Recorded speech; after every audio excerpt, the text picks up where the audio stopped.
In this video, we explore why Italians tend to be less obese than Americans, starting with the numbers and what they really imply.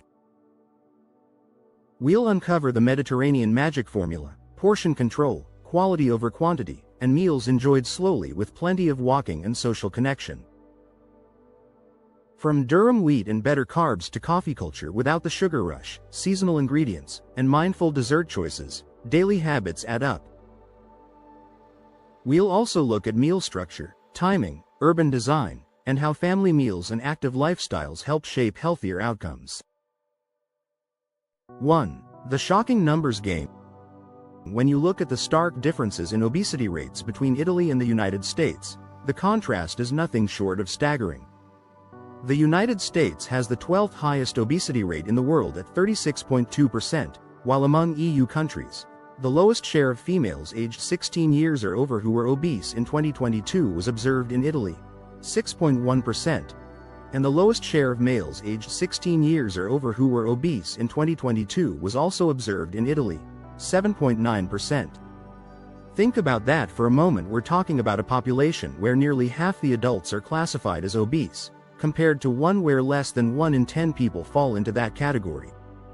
According to the latest national estimates, the prevalence of self-reported obesity in the adult population is much higher in the US than in the two European countries, with a prevalence of over 35%, 36% for females and 35% for males, in the former compared with 11%, 10% for females and 12% for males, in Italy. Even Washington Post recently reported that the obesity rate in Italy is far below that in the US, even though Italians enjoy multi-course meals involving pasta. 2. The Mediterranean magic formula.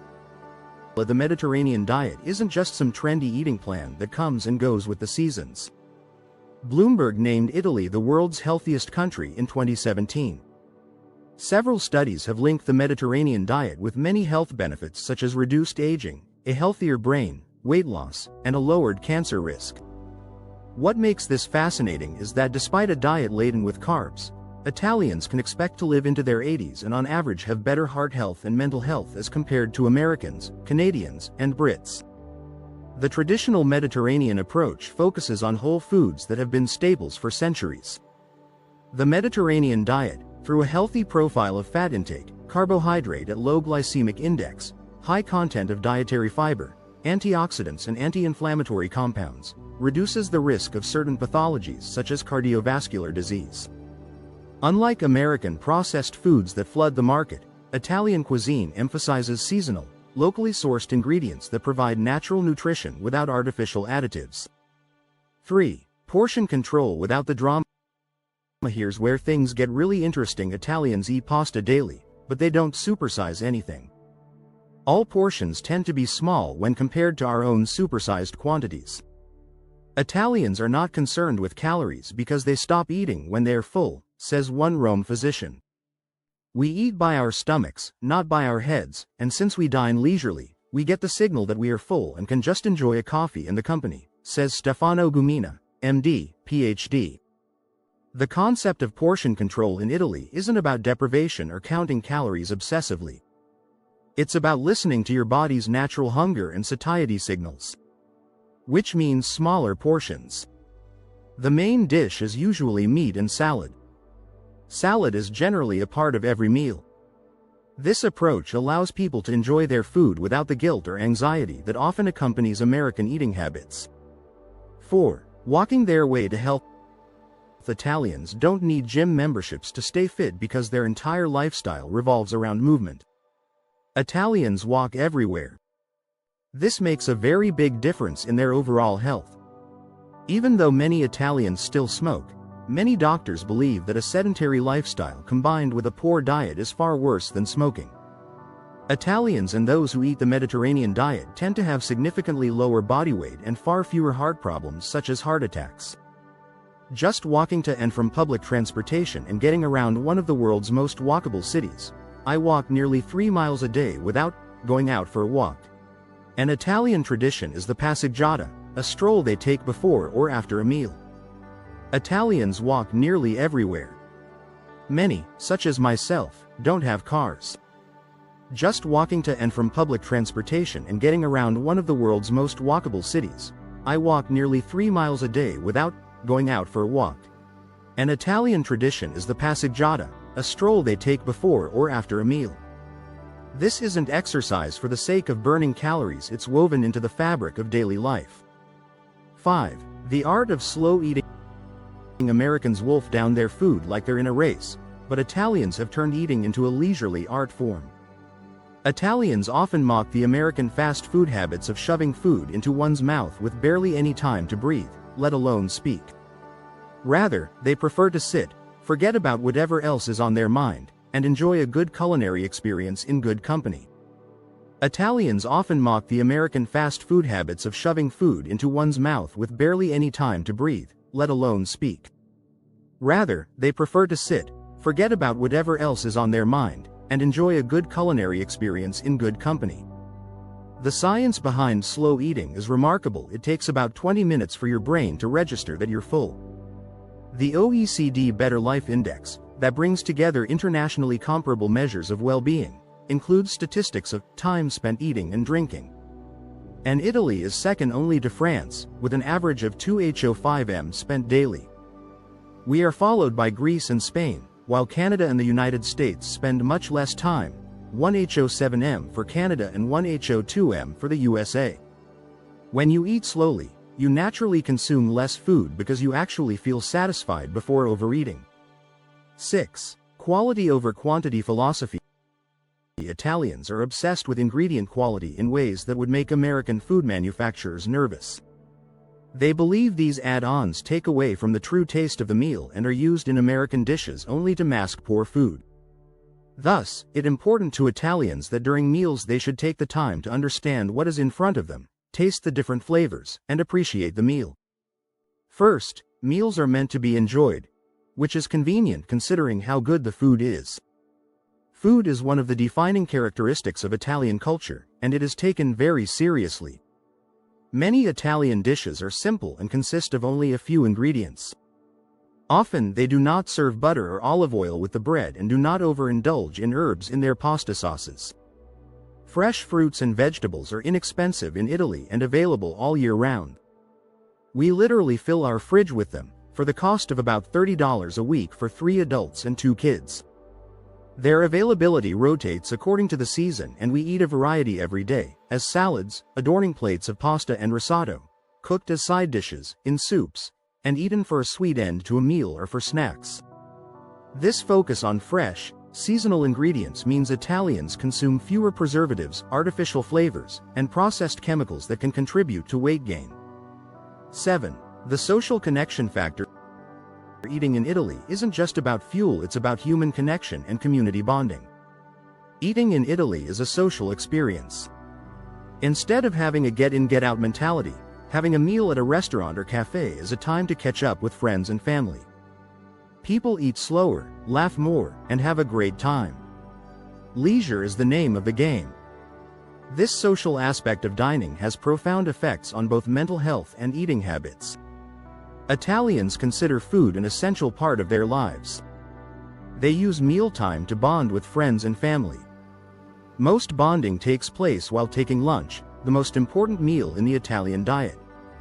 When meals become social events rather than mindless consumption, people naturally eat more mindfully and feel more satisfied with smaller amounts of food. 8. Durum wheat and better carbs. Not all pasta is created equal, and this fact might shock you. They still eat white bread and pasta regularly though, which confuses many people. Why are they so healthy while eating white flour so often? According to Eva, the answer is that they use a different type of flour. Italian bread and pasta are made of durum wheat flour, which doesn't spike your blood sugar levels as much and therefore it doesn't significantly contribute to weight gain as much as regular refined white flour would. For example, pasta is eaten every day. Period. And it isn't usually whole grain. It is the white stuff. The difference lies in the quality and processing methods used in Italian wheat production, which creates a product that behaves differently in your body compared to highly processed American wheat products. 9. Coffee culture without the sugar rush. Italian coffee culture is worlds apart from the sugar-loaded, calorie-packed drinks Americans guzzle daily. Coffee is often drunk at the end of a meal, even after the digestivo. Italians do not have milky coffees or drinks after meals, such as cappuccino or caffè macchiato, but strong coffee such as espresso, which is often drunk very quickly in small cups while still hot. No venti frappuccinos with whipped cream and caramel here. Although coffee or cafe, usually in the form of espresso, is drunk throughout the day, there are some timing rules that Italians adhere quite strictly to. Most importantly, during the morning, which is any time before 11 a.m., it is perfectly acceptable to drink cappuccini. However, after noon, Italians frown upon drinking large coffee drinks. After 12 p.m., they stick to espressi or caffè macchiati, which is a shot of espresso with a dab of foamed milk. Except at breakfast, coffees are always consumed after meals, not before or during them. This approach means they're consuming far fewer liquid calories throughout the day. 10. The real dessert truth. Here's something that might surprise you about Italian eating habits: they don't actually eat dessert with every meal like tourists might think. When it comes to having a dessert, it's not very common in everyday life. Italians usually end their meal with a cup of coffee, although sometimes they'll enjoy some local and seasonal fruit. That's the secret to their balanced diet. Instead of processed sweets loaded with high fructose corn syrup, they opt for natural sugars from seasonal fruits. When Italians do indulge in sweets, it's typically during special occasions or celebrations, not as a daily habit. This occasional approach to desserts means they can enjoy treats without the constant sugar spikes and crashes that contribute to weight gain and metabolic issues common in American diets. 11. Alcohol consumption patterns. The way Italians consume alcohol couldn't be more different from American drinking culture, and the obesity implications are significant. Another huge difference between Italians and Americans is alcohol. Italy has a wine culture, not much of a beer culture. Italians annually drink 35 liters of beer per capita. Americans drink 104. Beer contains significantly more calories and carbohydrates than wine, which helps explain part of the weight difference. Italians also almost always order vino or wine, and only sometimes birra or beer, with their food. They never order too much alcohol to drink and usually always order something to eat while they drink. This moderate, food-paired approach to alcohol consumption prevents the empty calories and poor food choices that often accompany excessive drinking in American culture. 12. Urban design and active lifestyle. Italian cities weren't designed for cars, they were built for people, and this architectural difference has massive health implications. Gumina also describes a very active lifestyle, with lots of walking or bike riding, especially in urban areas of the country. Then there's the Mediterranean-style diet, with plenty of fruits and vegetables, fish a few times a week, lean meats or chicken, whole grains, olive oil, and red wine. All of this helps Italians enjoy long lives, he says. The built environment in Italian cities naturally encourages physical activity. Narrow streets, pedestrian zones, and public transportation systems mean that even the most sedentary office worker gets more movement in a typical day than many Americans who drive everywhere. On my trip to Italy, I averaged 22,000 steps per day, and that's without even trying to exercise. 13. Meal structure and timing. The Italian approach to meal timing and structure plays a crucial role in maintaining healthy weight. Most Italians dine around 8 p.m. to 10 p.m. This late dining time reflects the Italian appreciation for a relaxed pace of life and the importance of enjoying meals without rushing, often extending the dinner into several hours, especially during weekends or on special occasions. This later eating schedule allows for better digestion and prevents late-night snacking habits. Where we differ from Americans: we eat small portions, do not eat after dinner, never in front of the television, computer, or while sitting sedentary reading a book, and no junk food. The structured meal times and the rule against eating while distracted helps Italians maintain awareness of what and how much they're consuming, preventing the mindless overeating that contributes to American obesity rates. 14. Fresh ingredients and seasonal eating. The Italian commitment to fresh, seasonal ingredients isn't just about flavor, it's about nutrition density and natural eating patterns. Italians give a lot of importance to fresh ingredients. They use seasonal ingredients to prepare meals. Italians give a lot of importance to fresh ingredients. They use seasonal ingredients to prepare meals.